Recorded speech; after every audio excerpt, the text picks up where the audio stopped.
Assalamualaikum warahmatullahi wabarakatuh. Apa kabar anak-anak semuanya?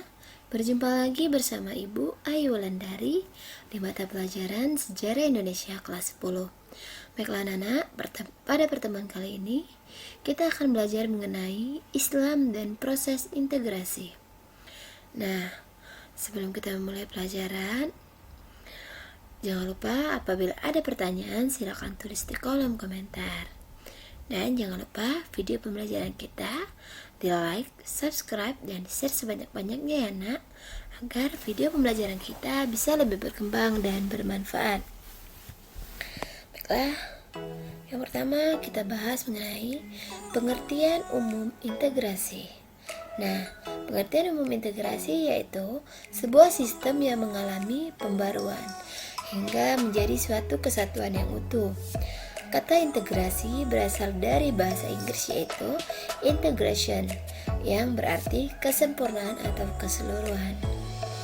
Lawan kata integrasi adalah disintegrasi, yang artinya keadaan tidak bersatu padu yang menghilangkan keutuhan atau persatuan serta menyebabkan perpecahan.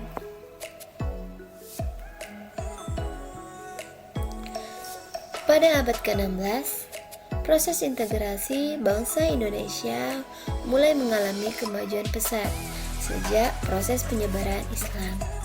Dan integrasi dalam suatu bangsa dapat memperkuat ketahanan bangsa itu sendiri, sehingga akan mampu menghadapi segala macam rintangan dan hambatan.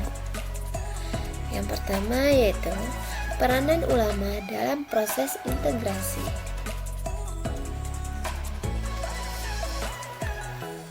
Agama Islam yang masuk dan berkembang di Nusantara mengajarkan kebersamaan dan mengembangkan toleransi dalam kehidupan beragama. Konsep ajaran Islam memunculkan perilaku ke arah persatuan dan persamaan derajat.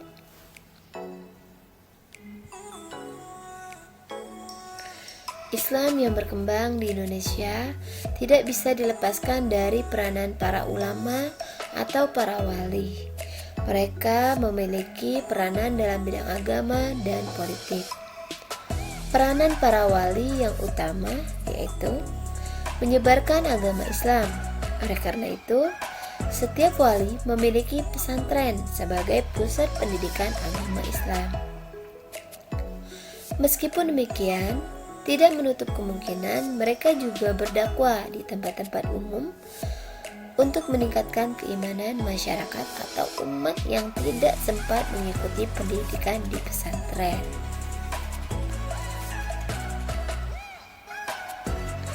Para wali dan ulama juga berdakwah di lingkungan istana. Hal ini tampak ketika Wali Songo mendukung Raden Pata menjadi Sultan Demak dan mendirikan kerajaan Demak. Pada umumnya, para ulama juga menjadi penasihat dan guru para raja Islam. Yang kedua yaitu peranan perdagangan dalam proses integrasi. Peranan perdagangan dalam proses integrasi yaitu perdagangan merupakan salah suatu bentuk komunikasi yang dilakukan oleh penduduk Indonesia. Munculnya perdagangan disebabkan kebutuhan penduduk tidak dapat dipenuhi oleh penduduk itu sendiri. Sejak zaman nenek moyang telah terjadi perdagangan antar pulau di Indonesia. Bentuk perdagangan makin berkembang setelah masuknya pengaruh Hindu-Buddha dan kemudian Islam.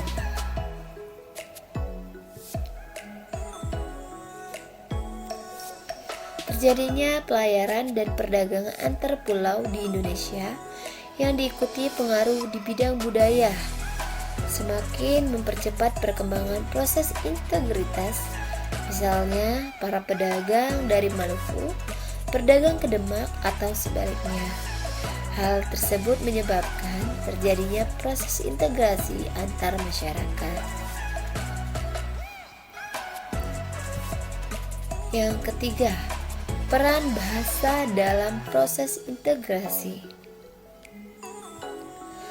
Dalam proses integrasi, bahasa juga memiliki peranan yang strategis. Kepulauan Indonesia terdiri atas banyak pulau yang dipenuhi oleh beraneka ragam suku dan bangsa. Tiap suku bangsa tersebut memiliki bangsa sendiri-sendiri.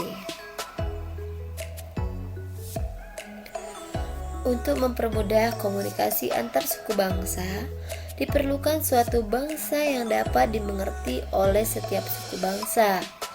Hal ini ternyata mampu dilakukan oleh bangsa Melayu sebagai bahasa komunikasi.